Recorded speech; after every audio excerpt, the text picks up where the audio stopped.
दुलाराय बर' हारिमु आफादनि खुंगा 21थि बोसोरारि जथुमानि बानजाय आफादनि मावखुलिखौ बेखेवबाय।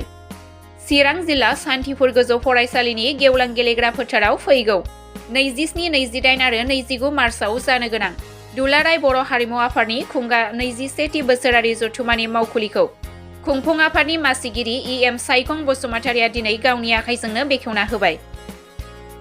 बे हाबाफारियावनो बाहागो लायो मिरु दुलाराय बर' हारिमु आफादनि गाहाय नेहाथारि मानगोनां मुस्रि बिजिगिरि बसुमतारि, बानजाय आफादनि लेङाइ मासिगिरि मानगोनां ड. सांग्रां ब्रह्म, मुस्रि बिरदाव मुसाहारि, चिरां जिल्ला दुलाराय बर' हारिमु आफादनि आफादगिरि मानगोनां बिस्थिराम बर', बानजाय आफादनि गाहाय लिंथुमगिरि मुस्रि मृत्युंजय बरगयारि, बानजाय आफादनि गासै सोद्रोमाफोरा मैखोमै बाहागो लादोंमोन।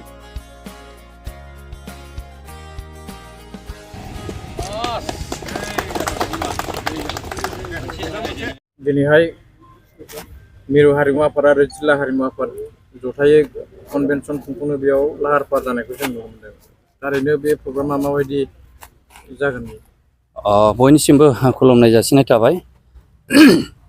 फैगौ 27, 28, 29 मार्च बे दिनखालि दुलाराय बर' हारिमु आफादनि मोनसे 21st एनुवेल कनफारेन्स जागोन। दा बेखौ जोङो दिनै गाजा गोमजायै बेखौ खुंफुंनो थाखाय लाहार फाहार खालामनाय जादों आरो बेनिनो गिबि खेबाव दिनै जोङो बिनि अफिस मोजाङै सालायनो थाखाय दिनै बेखौ बेखेवनाय जाबाय। आसा खालामदों जों गासै जेनोखि कमिटिनि टीमफोर दिनै बिथांमोना जोबोद साखाफारा जानानै दं आरो जों बेखौ दायथ' गोलैनायलाय आरो जों बेखौ हारिमुखौ जों बयबो मोजां मोनो आरो बेखौ फोथांना लाखिनायाव बयहाबो दायथ' दं हिसाबै जों नाजा आरो गोसो मोदोम आरो बोलो होनानै बेखौ नाजाबाय थादों। दा बिनिनो दिनै गिबि अफिस बेखेवनाय हाबाफारि जों लानाय जादों। प्रग्रामनि नेचारा माबायदि जागोन? प्रग्रामनि नेचारा सानथामनि हाबाफारि जागोन। बेहाय कम्पिटिसन माखासे थानाय जागोन। जोङो शेड्युल खालामजोब्बाय, खिन्थु बेखौ जों सिगाङै बुंनो सानासै। बेहाय एक्जिबिसनबो लादेरनाय जोंनो जादों। आसा खालामदों गासैबो जोंनि बिटिआरनि ओनसोलनि बा बायरानि ओनसोलनि जेनोखि बर'फोर बेहाय फैगोन आरो बिराद गाजा गोमजायै बे प्रग्रामा जागोनखौ जोङो मिजिंथिदों। सेमिनारफोर थागोन नामा? बेफोरो सानदों, खिन्थु एक्सुवेलि जों बेखौहाय प्रग्रामाव दाबो मोजाङै शेड्युल खालामाखै आरो खालामगोन। बे गाबोन अखानायैनो बे क्लियार जाजोबगोन।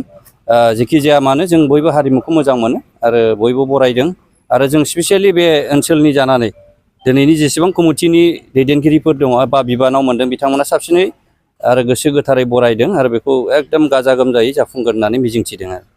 कनभेनसन बेयाव खुंफुंनो थांगासिनो दङ, बेवहाय बबे जुरिसडिक्सननिफ्राय बेयाव बाहागो लाफैगोन?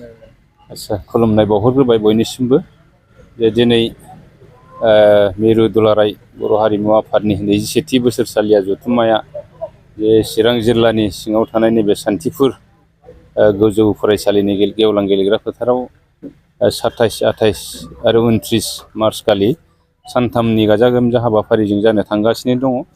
दा बेनिनो बानजाय आफादनि जे दिनै मावख'खौ बेखेवनानै लानाय जादों। दा बे मावख' बेखेवनायाव गोबां जोंनि बानजाय आफादनि मावथि बिथांमोनहा नुजाफैनो हाबाय आरो आसा खालामदों जे बिथांमोननि जे गोसो गुदुंखौ नुनानै जे फैगौ बे बोसोरसालिया जथुम्माया माने गाजा गोमजायै खुंफुंजानो थांगासिनो दं, आं बेखौ आसा खालामदों। माखासे कमिटि दानानै लादों, बिथांमोनखौ सोरखौ बेबायदि हाबाफारियाव दायथ' लानो?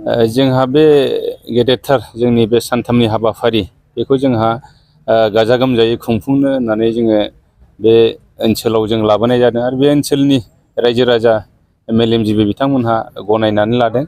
दा बिथांमोनहा गाजा गोमजायै खुंनो होननानै जोंनि बिटिआरनि मानगोनां इ.एम.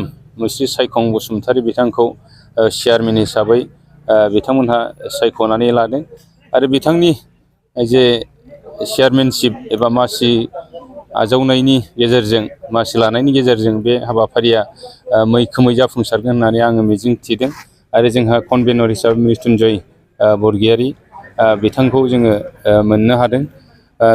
आङो सानदों खोब बिथांमोनहा आरसिनि बिथांमोनहा बयबो माने गोसो गुदुंजोब आरो जोंनि बे हाबाफारिखौ बिथांमोनहा गाजा गोमजायै खुंफुंनानै हरनो होननानै बिथांमोनहा थिरांथा लादों आरो जोङो दिनै बिथांमोननि खामानि मावनायखौ नुबाय थादों। बिथांमोनहा बयबो गाव गावनि दायथ'खौ लानानै गावबा गावनि बिबानखौ लानानै खामानि मावगासिनो दङ।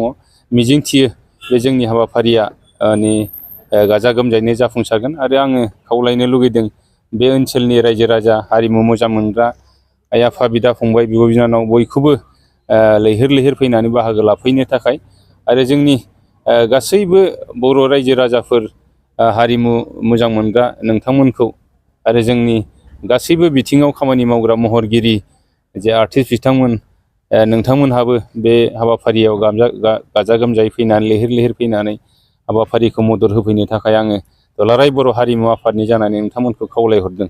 आसामनि अनगायैबो गुबुननि बर'फोरबो फैगोन नामा बेयाव बेंगल थेंगल?